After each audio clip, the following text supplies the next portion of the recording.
Hi everyone, this is Abhijeet. Welcome to Abhi classes. तो कैसे हैं आप लोग? जो भी स्टूडेंट हमारे वीडियो को देख रहे हैं और जो इस चैनल पर नए हैं वो सबसे पहले हमारे चैनल को सब्सक्राइब करें और बेल आइकन को दबा दें ताकि जब मैं भी कोई नया वीडियो डालूं तो आप लोगों को अपडेट मिल जाए और आप लोग उस वीडियो को देख सकें।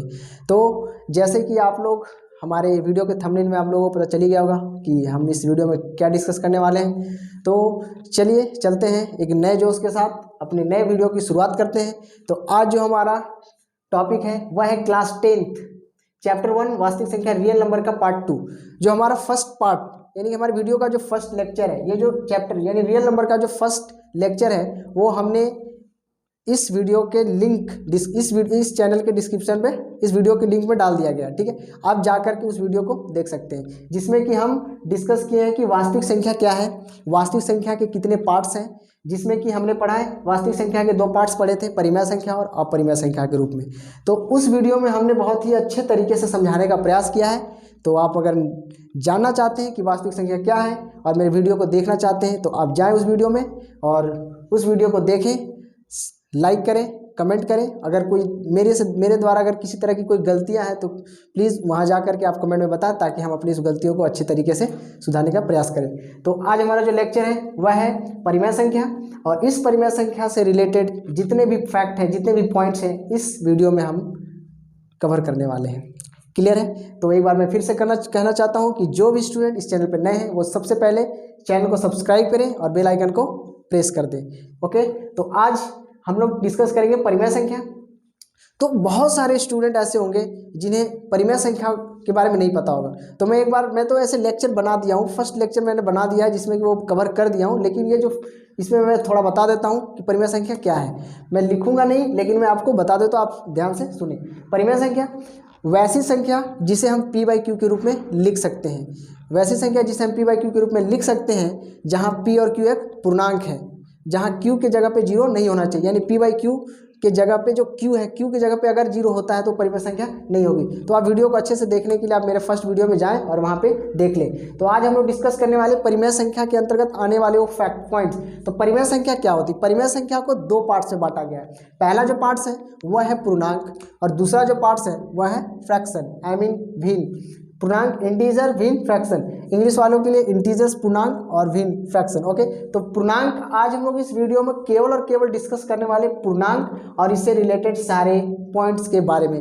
तो ये जो पूर्णांक है इंटीजर, ये पूरी तरीके से 4 भागों में डिवाइड किया गया है। जो पहला पॉइंट है वह है पूर्ण संख्या जिसको बोलते हैं होल नंबर। दूसरा पॉइंट है वह है प्राकृत संख्या जिसको बोलते हैं नेचुरल नंबर। तीसरा जो पॉइंट है वह है सम संख्या जिसे बोलते हैं इवन नंबर और विषम संख्या जिसे इंग्लिश में बोलते हैं ऑड नंबर। तो इन सारे पॉइंट्स को बहुत ही अच्छे तरीके से और डिटेल में मैं यहाँ समझाने का प्रयास करूँगा। मुझे आशा है कि आप लोगों को ये वीडियो बहुत ही हेल्पफुल होगा। तो आइए चलते हैं पूर्णांक। तो सबसे पहले पूर्णांक समझ लेते हैं कि पूर्णांक है क्या, इसमें हमें क्या क्या चीज़ पढ़ने हैं। तो पूर्णांक क्या है? तो पूर्णांक क्या होता है? तो यहाँ पे चीज़ें लिखवा है कि प्राकृत संख्या में शून्य एवं ऋणात्मक संख्याओं को मिलाने पर जो संख्या प्राप्त होती है उसे पूर्णांक कहते हैं। क्लियर? एक बार फिर से सुन लें। प्राकृत संख्या में शून्य एवं ऋणात्मक संख्याओं को मिलाने पर जो संख्या प्राप्त होता है उसे हम पूर्णांक कहते हैं। अब यहाँ पे आप देख सकते हैं क्योंकि डेफिनेशन से बहुत लोगों को समझ नहीं आया होगा, लेकिन मैं चाहता हूँ कि आप यहाँ पे ध्यान दें और देखिए पूर्णांक क्या होता है। तो यहाँ पे प्राकृत संख्या की बात हुई है, मैं यहाँ बताऊंगा प्राकृत संख्या होता क्या, एक बार मैं देख लेता हूँ क्योंकि प्राकृत संख्या के यहाँ पे डिस्कस किए इसलिए यहाँ पे थोड़ा सा बता देते हैं प्राकृत संख्या होती क्या। वैसी संख्या जो 1 से शुरू होते हैं अनंत तक जाए उसे प्राकृत संख्या कहते हैं, ठीक है। तो यहाँ 1 2 3 4, तो यहाँ पे देखिए, यहाँ पे देख रहे हैं कि 1 2 3 4 dash dash dash plus infinity. उसके बाद यहाँ पे बोला कि प्राकृत संख्या में जब शून्य को और ऋणात्मक संख्या को मिला दे, तो अब यहाँ पे इस प्राकृत संख्या यहाँ से यहाँ तक का जो पॉइंट था, जहाँ कि 1 से लेकर 2 3 4 डैश डैश प्लस इन्फिनिटी तक जो संख्या था उसमें हम 0 को साथ ले आए कि आ जाओ तुम यहाँ पे ले आए। ओके, अब उसके बाद बोलता है एवं ऋणात्मक संख्या को मिलाने पर। सिर्फ 0 मिलाने से नहीं प्राप्त हुआ हमारा पूर्णांक, अब हम यहाँ पे ऋणात्मक संख्या मिलाए। ऋणात्मक का मतलब निगेटिव। तो निगेटिव क्या है? जैसे -1 -2 -3 -4 dash dash dash minus infinity तक। तो इससे हम ये समझ सकते हैं कि कोई भी प्लस इन्फिनिटी से संख्या को लेकर के माइनस इन्फिनिटी और साथ में जीरो को मिलाने के बाद जो एक संग्रह, एक जो समूह प्राप्त होता है, उस पूरे समूह को हम लोग कहते हैं पूर्णांक। ओके, क्लियर हो गया। पूर्णांक क्या है? जो प्लस इन्फिनिटी से माइनस इन्फिनिटी और साथ में जीरो को मिलाते हुए जो एक संग्रह प्राप्त होता है, जो समूह प्राप्त होता है, वो होता है पूर्णांक। अब यहाँ चलते हैं, हमारा जो नेक्स्ट है, अब पूर्णांक के बारे में हमने तो डिस्कस कर लिया कि पूर्णांक है क्या, लेकिन इसके अंदर फैक्ट क्या है, ये क्या क्या चीज़ों से मिलकर के पूर्णांक बना है। तो एक बना है पूर्ण संख्या से मिलकर के, दूसरा प्राकृत संख्या, तीसरा सम संख्या से और चौथा विषम संख्या से मिलकर के जो है ये पूर्णांक बना है। अब यहाँ पे आती है कि पूर्ण संख्या क्या है, ठीक है, होल नंबर क्या है। तो यहाँ पे देखते हैं पूर्ण संख्या क्या है।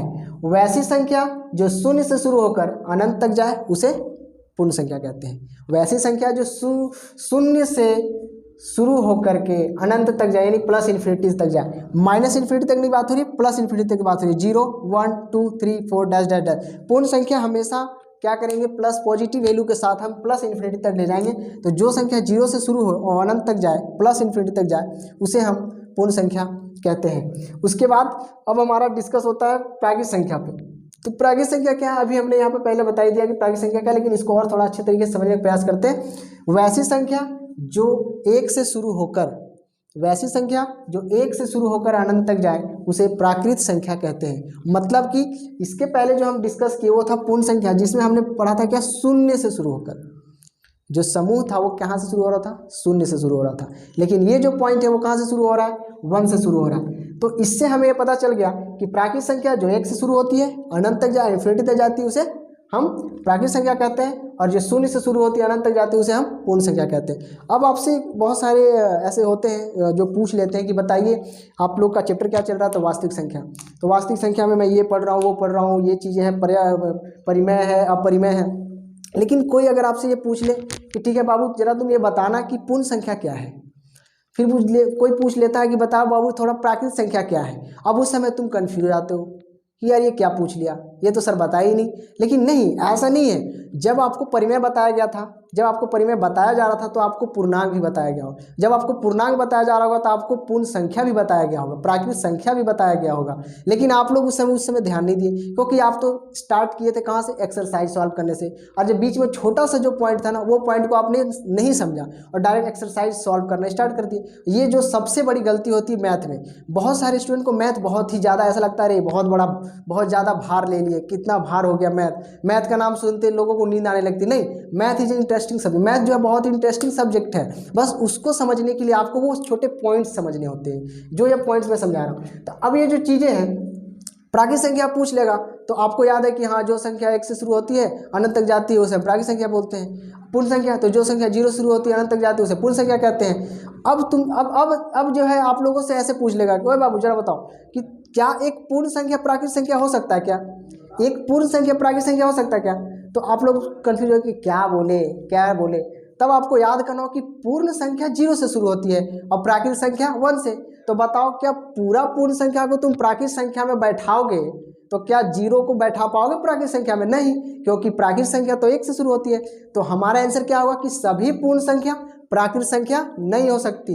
लेकिन अगर आपसे पूछ दिया जाए कि बताओ क्या सभी प्राकृत संख्या पूर्ण संख्या हो सकती है, तो हाँ बिल्कुल हो सकती है। क्यों? क्योंकि प्राकृत संख्या 1 से शुरू होती है और 1 से लेकर इन्फिनिटी तक पूर्ण संख्या में सारे वो वर्ड्स आते हैं जो कि पूर्ण संख्या उसको कवर कर सकता है। लेकिन पूर्ण संख्या के सारे संख्या को प्राकृत संख्या कवर नहीं करता। इस कारण से हम बोल सकते हैं कि सभी पूर्ण संख्या प्राकृत संख्या नहीं हो सकती, लेकिन सभी प्राकृत संख्या पूर्ण संख्या हो सकती है। ओके, चलिए आगे चलते हैं। अब आती है सम संख्या। अब सम संख्या क्या है? तो सम संख्या क्या होती है? वैसी संख्या जो 2 से विभाजित होती है। सम संख्या का मतलब जो 2 से कट जाए, 2 से जिसको डिवाइड करे। बहुत सारा नंबर है, अब 2 से डिवाइड करना है तो 2 से जो डिवाइड हो गया ना, हम बोल सकते हैं वो कौन सी संख्या है? सम संख्या। 2 से डिवाइड होने वाली संख्या सम संख्या। कितना आसान है। यानी आपसे पूछा सम संख्या क्या है, तो कुछ दिक्कत नहीं है, कोई दिक्कत नहीं है। 2 से विभाजित हो गई, हाँ 2 से कट रहा है, ठीक है भाई, ये सम संख्या है। चलो अब आती है विषम संख्या। तो एक चीज़ और, सम संख्या में एक और पॉइंट बताना चाहूँगा। सम संख्या जो होता है ना वो हमेशा 2k + 2 के रूप में होता है। सम संख्या जो होता है ना वो हमेशा 2k + 2 के रूप में होता है। ठीक है, यहाँ तक आप सोचेंगे 2k + 2 क्या चीज़ है, तो कुछ चीज़ें नहीं है, बस जरा देख लीजिए यहाँ पे क्या चीज़ है। ये चीज़ें तो दिख रहा है ना, 2k + 2 बहुत ही आसान चीज़ है। अब यहाँ पे देखिए 2k + 2 के रूप में होता है, लेकिन यहाँ पे k की जगह पे क्या होना चाहिए, 0 1 2 3 4 डैश डैश डैश डैश जहाँ तक भी जा सकते हैं। मतलब कि अगर हम k के जगह पे 0 मान ले लेते हैं तो बताइए कि अगर हम 2 को 0 से डिवाइड, जो 2 को अगर हम 0 से मल्टीप्लाई किए और इस 2 को जोड़ दिए तो बताइए कितना हुआ, 2 × 0 0, 0 में 2 जोड़ेंगे तो कितना होगा, 2 होगा। अब बताइए जब 2 हो गया तो 2 कौन सी संख्या है, 2 से डिवाइड हो रहा कि नहीं, 2 का पहाड़ा पड़ी एक बार, 2 एकम 2, 2 से 2 डिवाइड हो गया, मतलब ये सम संख्या। अगर मान के चलते हैं कि यहाँ पे कोई मान ले लेते हैं, जैसे आप लोग बोलिए कि सर आप तो समझा नहीं पा रहे, लेकिन देखिए अगर मान के चलिए k की जगह पे आप 0 लिए तो 2 आया, 2 एक सम संख्या है, 2 से डिवाइड हो रहा है। अब हम मान लेते हैं 2 की जगह पे हम ले लेते हैं 6 ले लेते हैं, तो 2 × 6 12। अब 12 में 2 जोड़ दिए तो कितना हो गया, 12 × 2 14। तो जब 14 हुआ तो 14 को जब हम 2 से डिवाइड करेंगे तो कितना बार में कटेगा, 7 बार में कटेगा ना, मतलब कि 2 से कटा कि नहीं, तो 2 से कट गया मतलब सम संख्या।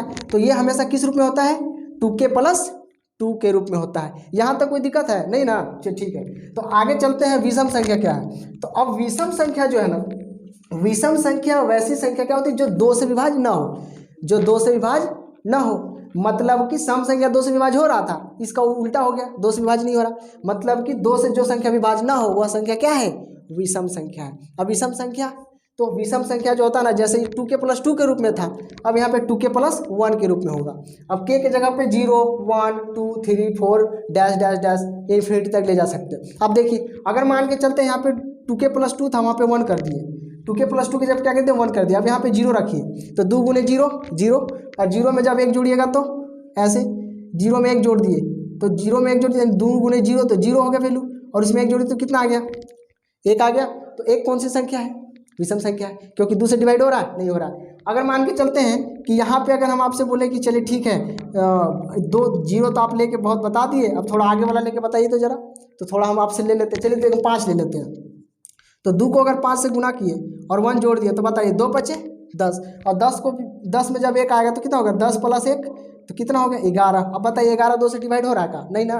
जब 2 से डिवाइड नहीं हो रहा मतलब कौन सी संख्या है, विषम संख्या है। यहाँ तक कोई दिक्कत है नहीं ना, ठीक है। यानी कि 10 में जब हम 1 जोड़ दें तो 11 हो गया, 11 2 से डिवाइड है नहीं है, मतलब कि कौन सी संख्या है, विषम संख्या। तो आपसे पूछा जाएगा क्वेश्चन, बताइए 2k + 1 2k + 1 किसका रूप है, तो किसका रूप है, 2k + 1 विषम संख्या का एक रूप है। 2k + 2 किसका रूप है, तो सम संख्या का एक रूप है। कोई दिक्कत है नहीं ना, ठीक है। तो यहाँ चीज़ हो गया सम संख्या विषम संख्या। तो ये जो चीज़ें थी ना, इस वीडियो में मैं चाहता था कि आप लोगों को समझ में आ जाए, और मुझे लग भी रहा है कि आप लोग बहुत अच्छे से समझ गए होंगे। तो यहाँ तक कोई दिक्कत है, अगर कोई दिक्कत है तो आप बता सकते हैं, और अगर आप स्क्रीनशॉट लेना चाहते हैं तो आप स्क्रीनशॉट ले सकते हैं, ठीक है। तो ये सारी चीज़ें हैं। तो ये जो चीज़ है हमने बहुत ही बेहतर तरीके से पढ़ाने का प्रयास किया, और मुझे लगता है कि आप लोग भी समझ गए होंगे। तो हमारा जो नेक्स्ट वीडियो लेक्चर है वो हमारा नेक्स्ट वीडियो लेक्चर परिमेय संख्या के दूसरे पॉइंट्स भिन्न पे जाएगा, जिसमें कि हम लोग डिस्कस करेंगे उचित संख्या, अनुचित संख्या, मिश्र संख्या। क्योंकि बहुत सारे लोग जो है ना इसके बारे में नहीं जानते, चैप्टर बना लेते हैं, समीकरण बनाने आ रहा है, डिवाइड अच्छा खासा बनाने आ रहा है, बहुत ज़्यादा बोर्ड मार्क्स बनानी है, लेकिन जब उनसे पूछा बताओ बाबू इन अनुचित संख्या क्या है, कन्फ्यूज हो जाता है कि अनुचित संख्या क्या है, अरे ये कौन सा संख्या भाई आ गया। तुम अब आप लोग जो है ना पढ़ते रहते हैं, वो सारा चीज़ पढ़ते हैं, लेकिन ये चीज़ जो है ना आप लोग ध्यान नहीं दे पाते कि अनुचित संख्या हम लोग बनाए हैं, सॉल्व भी किए, बहुत सारा मैथ बनाए, लेकिन इसमें उचित अनुचित जब पूछ दिया ना तो कन्फ्यूज हो जाओगे कि अरे यार उचित क्या है, अनुचित क्या है। और यही चीज़ जो लोगों को बझा देता है और आप लोग जो है ना बच जाते हैं। तो ये सारी चीज़ें हम लोग पढ़ेंगे नेक्स्ट वीडियो में। तो मुझे लगता है कि मैं बहुत ही बेहतर तरीके से आपको पढ़ाने का प्रयास किया। यदि आपको मेरे द्वारा पढ़ाया गया ये सारा पॉइंट समझ में आया तो आप मेरे चैनल को सब्सक्राइब करें, इस वीडियो को लाइक करें, और ज़्यादा से ज़्यादा हो सके कमेंट करें। अगर मेरे वीडियो में किसी तरह की त्रुटि भी है, अगर कोई गलतियां हैं तो वो भी आप बता सकते हैं, जिससे कि हमें पता चलेगा कि हमारे अंदर क्या कमी है, और उसको मैं बहुत ही अच्छे तरीके से सुधारने का प्रयास करूँगा, ठीक है। और एक चीज़ जाने से पहले मैं आप लोगों से यही गुजारिश करूँगा कि अभी जो समय चल रहा है वो कोविड का समय चल रहा है, तो कृपया आप लोग मास्क लगा कर चलें और अपने आसपास डिस्टेंस बनाकर चलें, और भीड़ भाड़ में ज़्यादा ना जाएं। और एक चीज़ और रिक्वेस्ट करना चाहूँगा, आप अपने लाइफ में अभी तक के जो लाइफ चल रहा है, जो भी लाइफ है, अपने लाइफ में कम से कम 100 पेड़ लगाने का टारगेट करें, जिससे कि हमारा पर्यावरण शुद्ध हो। Okay, thank you very much. जय हिंद, जय भारत।